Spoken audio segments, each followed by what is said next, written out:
I'm Dan Gibbons, President and Writer-in-Residence of Scorpio Theatre. Scorpio Theatre was founded in the summer of 2000. We're currently in our 12th season of new to Calgary shows. Scorpio Theatre's latest production is a dark and twisted version of a very popular story. I have a weakness for twisted fairy tales. I believe it was written in 2007. It's been performed in Pittsburgh, New York, and a couple cities on the West Coast, but this is the Canadian premiere.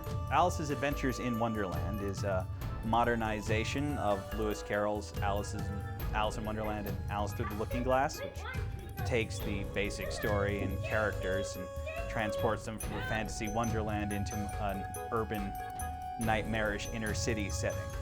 It's going to be shocking. It's not everybody's cup of tea, nor is it something that you can bring your kids to. Well, it is considerably darker than the one that most people are familiar with. I think it's really gritty and present. It's not watered down. We're not telling a children's story. We're telling something very real and very bare. Even though it is a classic story that has been modernized, the themes are still very current. Being lost and trying to find yourself in a different world. Our stage designer has created a really interesting look for it and feel of it. Our set is supposed to resemble a city in decay, so most of the props are just litter scattered around the edge of the stage.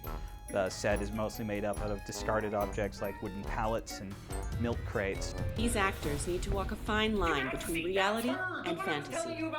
Playing her human is really just the most important thing.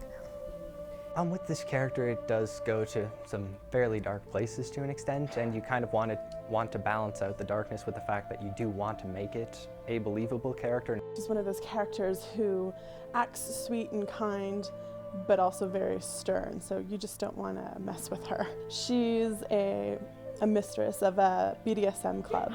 Dark and dirty with the whips and chains and gag balls kind of club.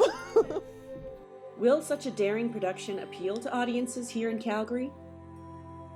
I think Calgary is a very artistic city, so anything that's always avant-garde and like theatre nouveau are the types of plays that I think really succeed. It's such a well-known story that people already have a lot of fondness for that. What does the future hold for Scorpio Theatre? Well, you'll have to follow them down the rabbit hole to find out.